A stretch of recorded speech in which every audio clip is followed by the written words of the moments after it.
Out on the vast, unforgiving expanse of the Atlantic, a giant ghost moved through the waves. This was the Felicity Ace, a colossal vessel nearly the length of 3 football fields. It was a modern behemoth of steel, designed for one purpose, to ferry precious cargo across the world's most dangerous oceans. On this voyage, in February 2022, its holds were packed with a treasure trove that would make a king weep. Nearly 4,000 brand new luxury cars were nestled deep within its belly. Porsches, Bentleys, Lamborghinis, Audis. A glittering collection of automotive perfection worth an estimated $500 million. This wasn't just a ship, it was a floating vault of dreams, on a routine journey from Germany to the United States. The ship's crew, a small team of 22 souls, moved about their duties, accustomed to the gentle rhythm of the sea. They were the guardians of this incredible wealth, responsible for its safe passage. The open ocean stretched out before them, a seemingly endless blue highway. But the sea is a fickle master, and it always demands respect. The first week at sea was deceptively peaceful. The Felicity Ace was a world unto itself, a small, self-contained island of human activity, surrounded by an immense wilderness of water. The crew worked their shifts, monitored the ship's systems, and shared meals in the mess hall. The ship's engines thrummed with a reassuring, monotonous beat, the sound of progress.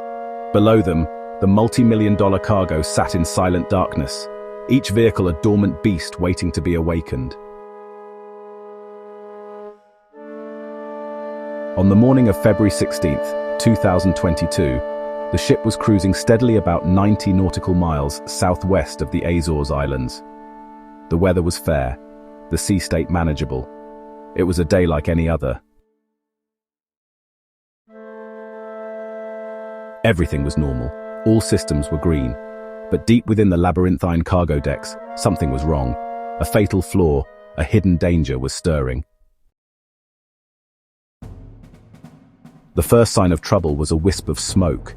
It was faint, almost unnoticeable, seeping from a ventilation duct connected to one of the lower cargo decks. Then came the smell. A sharp, acrid odor of burning plastic and rubber that quickly cut through the sterile air of the ship's corridors. An automatic fire alarm shrieked to life, its piercing cry echoing through the steel vessel. The calm of the morning was instantly obliterated. On the bridge, warning lights flashed red, signaling a fire on cargo deck number 5.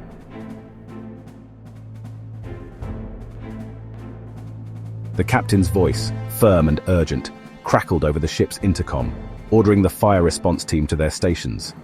The fight for the Felicity Ace had begun.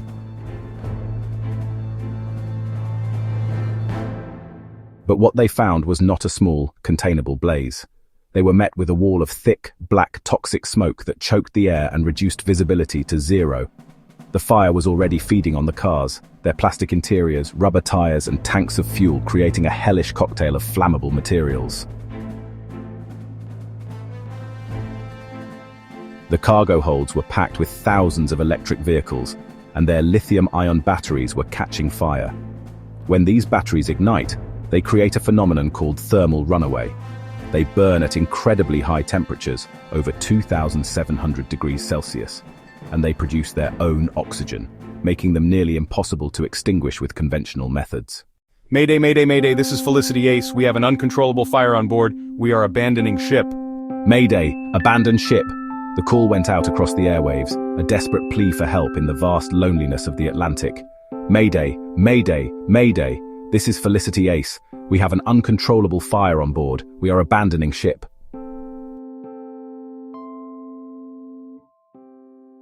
The crew had to get off the burning vessel before it became their tomb. Chaos and courage collided on the smoke-filled decks. The crew mustered at the designated abandoned ship stations, their faces grim, smeared with soot. Getting off a massive burning ship is a perilous act. The lifeboats swung wildly as they were lowered down the towering hull. But these were professional mariners. They moved with a desperate, focused energy, helping each other, shouting encouragement over the howl of the wind and the crackle of the flames.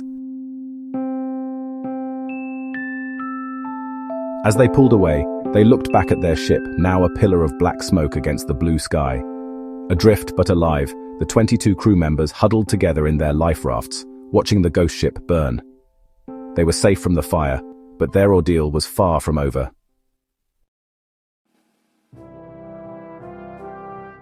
For days, the Felicity Ace drifted like a wounded beast, a lone pyre in the middle of the ocean. The fire on board was no ordinary blaze. It was a self-sustaining chemical reaction of terrifying intensity. Once one battery pack went into thermal runaway, it would set off a chain reaction, igniting the batteries in the cars parked next to it. The fire raged at temperatures hot enough to melt aluminum, creating a floating furnace that defied all attempts to cool it from the outside. Rescue teams and salvage crews arrived on the scene, but they were powerless. They could only watch from a safe distance as the ship burned. The sheer scale of the vessel and the intensity of the fire made it too dangerous to board. The ship was a spectacle of destruction. Plumes of thick white smoke billowed into the sky, visible for miles. The sound was a constant low roar, punctuated by the sharp crack of buckling metal and the occasional muffled explosion from deep within the cargo holds. After nearly a week of relentless burning, the fire finally began to subside. The thick smoke thinned, and the terrifying glow of the hull faded. The salvage team saw their window of opportunity. It was time to act. A team of specialists was airlifted onto the deck of the Felicity Ace by helicopter. It was a nerve-wracking operation. The ship was still dangerously hot in places, and its structural integrity was a complete unknown.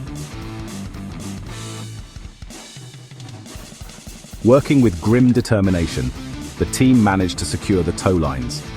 Two powerful ocean-going tugs, the Bear and the Outguard, took up the strain, their engines roaring as they began to pull the massive dead weight of the Felicity Ace. The convoy moved at a crawl, barely making a few knots against the ocean swell, but the Atlantic had other plans. As the small convoy crept across the ocean, the weather began to deteriorate rapidly. The end came not with a bang, but with a slow, agonizing groan. As the storm intensified, the Felicity Ace began to take on water. The giant waves, some as high as a 3-story building, relentlessly hammered its scorched hull. Steel plates, weakened by the intense heat of the fire, began to buckle and tear open, allowing the cold Atlantic to flood into the lower decks. The ship's list, which had been a cause for concern, grew steadily worse. The powerful tugs struggled to keep it under control, but the forces of nature were simply too great. The agonizing decision was made to sever the connection.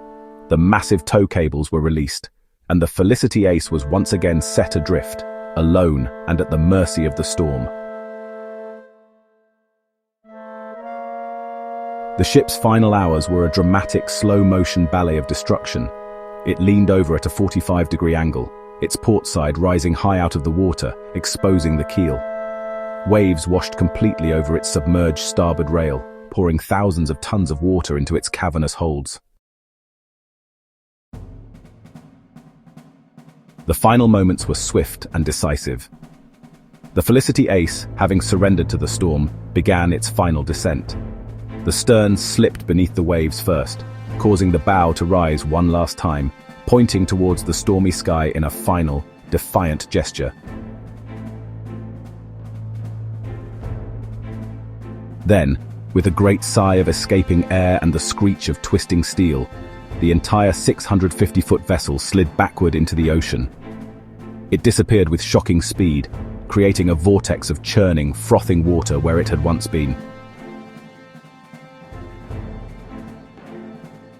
The Felicity Ace came to rest on the abyssal plain, nearly 2 miles beneath the surface. The 4,000 luxury cars are entombed with it, their perfect forms now twisted and crushed, slowly succumbing to the corrosive power of the salt water. Today, the story of the Felicity Ace serves as a chilling, cautionary tale. The disaster forced the maritime industry to urgently re-evaluate its safety protocols for transporting electric vehicles. The Felicity Ace is now a permanent feature of the deep ocean, a monument to a journey that was never completed. For those who sail these waters, the story will live on, a tale of fire, water, and survival against the odds. You have to be prepared, you have to be ready, because you never know when your own Felicity Ace moment will arrive.